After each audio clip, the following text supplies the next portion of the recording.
સૌરાષ્ટ્રમાં એક અનોખું શિવ મંદિર આવેલું છે. રાજકોટની આજી નદી વચ્ચે વર્ષો પહેલા શિવજી સ્વયંભૂ પ્રગટ થયા છે. આ રામનાથ મહાદેવ મંદિરની ખાસ વિશેષતા એ છે કે મંદિર શિખરબદ્ધ નથી, એટલે કે મંદિરનું શિખર ખુલ્લું છે. સાથે જ આ મંદિરમાં કોઈ દરવાજા પણ નથી. ત્યારે આજથી વિધિવત રીતે પવિત્ર શ્રાવણ માસનો પ્રારંભ થતા વહેલી સવારથી જ મોટી સંખ્યામાં શ્રદ્ધાળુઓ ઉમટી પડ્યા છે. જમીનની અંદર રહેલા આ અનોખી શિવલિંગના દર્શન કરીને ભક્તો ધન્યતા અનુભવી રહ્યા છે. દાદાનું ભજન કરનારને સુખ શાંતિ આપે છે. બહુ દાદા ભોળા છે. દાદાની ભક્તિ અત્યારે આ મહિનો છે ને, ભક્તિ કરવાનો ટાઈમ છે દાદાની. ને માણસ જે ભક્તિ કરે ને એની સાધના કરે તો ફળ અચૂક આપે છે દાદા.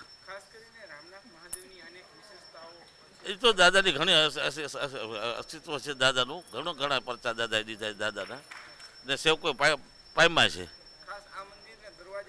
ના, આ અસ્તિત્વ રાજકોટનું અસ્તિત્વ નહોતું ત્યારથી દાદા ખુલ્લામાં બેઠેલા છે. અને આ દાદા બંધન પોહાતા નથી. આ ગોરીદેવ છે. આ તો ગમે તે આવી ગયા દાદા આગળ. હજી શિખર નથી. બાંધ છે ને, ધ્યાન રાખો, આ દાદાને શિખરે નથી પોહાતું. ઉપર જો ખુલ્લું જ રાખ્યું છે.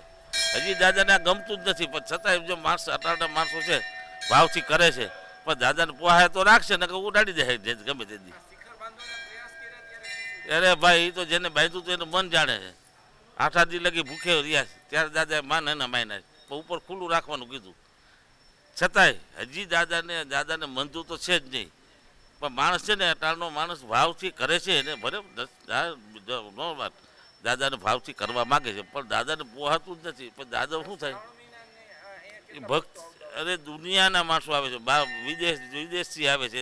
આથી રાજકોટ તો શું, વિદેશથી પણ દાદાને માનતા કરે છે, આવે છે. ભાવ છે દાદાનો. દાદાનો આ મહિનો ભક્તિ સાધના કરવાનો ટાઈમ છે. દાદાને પામવું હોય તો અતિશય જામી છે. આજથી પવિત્ર શ્રાવણ માસનો પ્રારંભ થઈ ગયો છે અને આખું રાજકોટ જાણે ગાંડું થઈ ગયું હોય, ઘેલું થઈ ગયું હોય. શંકર ભગવાનની એક જેને કહેવાય કે સવારે 4 વાગ્યાથી એટલી ભીડ જામી છે અને રામનાથ મહાદેવના દર્શન માટે ભક્તો પ્રેમથી આવે છે અને દર્શન કરે છે. રામનાથ દાદાના અપાર પરચા છે. જેટલા કહીએ એટલા ઓછા જ છે, કેમ કે સ્વયંભૂ રામનાથ છે.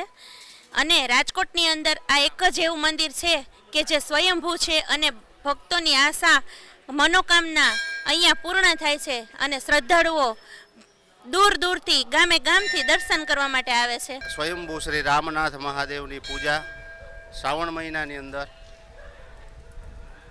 અતિ દુર્લભ છે.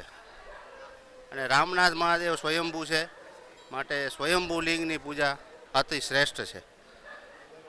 રાજકોટનું અહોભાગ્ય છે કે જે દાદા અહીંયા બિરાજમાન છે. અને દાદાની સેવા પૂજા શ્રાવણ મહિનામાં અભિષેક, રુદ્રાભિષેક સતત અહીંયા ચાલુ હોય છે.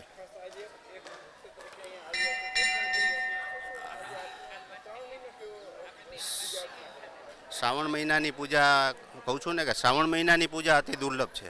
એક ભક્ત તરીકે વાત કરીએ તો દાદાની સેવા પૂજા કરવામાં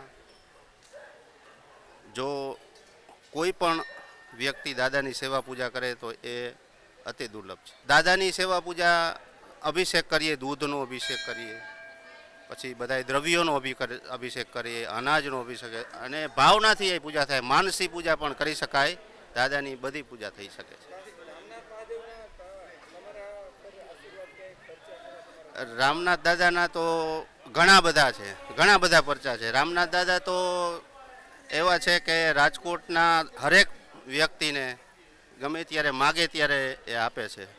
અને દાદાના પરચા ઘણા બધા છે.